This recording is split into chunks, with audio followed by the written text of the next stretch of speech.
میری ماں کی صرف ایک آنکھ تھی، مجھے ان سے نفرت تھی۔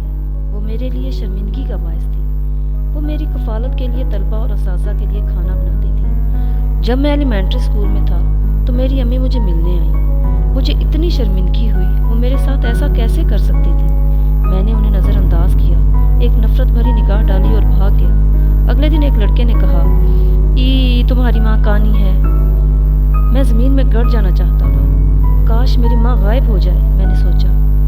اس دن میں اس کے پاس گیا اور کہا، اگر تم نے میرا مذاق ہی بنوانا ہے تو تم مر کیوں نہیں جاتے؟ میری ماں نے کوئی جواب نہ دیا۔ میں بھی وہاں ایک پل نہ رکا کیونکہ میں غصے سے بھرا ہوا تھا۔ مجھے اس کے دکھ کا احساس تک نہ ہوا۔ میں نے وہ گھر چھوڑ دیا۔ خوب محنت سے پڑھائی کی اور موقع ملتے ہی مزید پڑھائی کے لیے دوسرے ملک چلا گیا۔ میں نے شادی کی، اپنا گھر خریدا، میرے بچے ہوئے۔ میں اپنی زندگی عیش و آرام اور بچوں کے ساتھ بہت خوش تھا۔ تب ایک دن وہ میرے گھر آ گئی۔ اس نے مجھے سالوں سے نہیں دیکھا تھا اور نہ ہی کبھی اپنے پوتے پوتیوں سے ملی تھی۔ جب دروازے میں کھڑی تھی، میرے بچے اس کو دیکھ کر ہنسنے لگے۔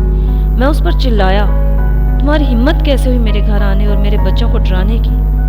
میری ماں نے کہا، معاف کرنا، میں شاید غلط پتے پر آ گئی۔ ایک دن اسکول سے ری یونین کا خط آیا۔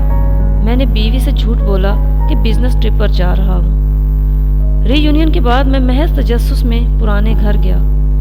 میرے پڑوسیوں نے بتایا کہ میری ماں مر چکی تھی۔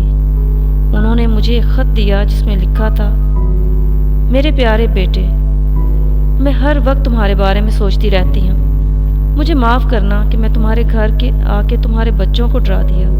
میں بہت خوش ہوں کہ تم ری یونین کے لیے آ رہے ہو، مگر شاید میں بستر سے اٹھ بھی نہ پاؤں۔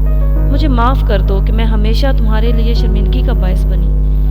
جانتے ہو، جب تم بہت چھوٹے تھے تو ایک حادثے میں تمہاری ایک آنکھ ضائع ہو گئی تھی۔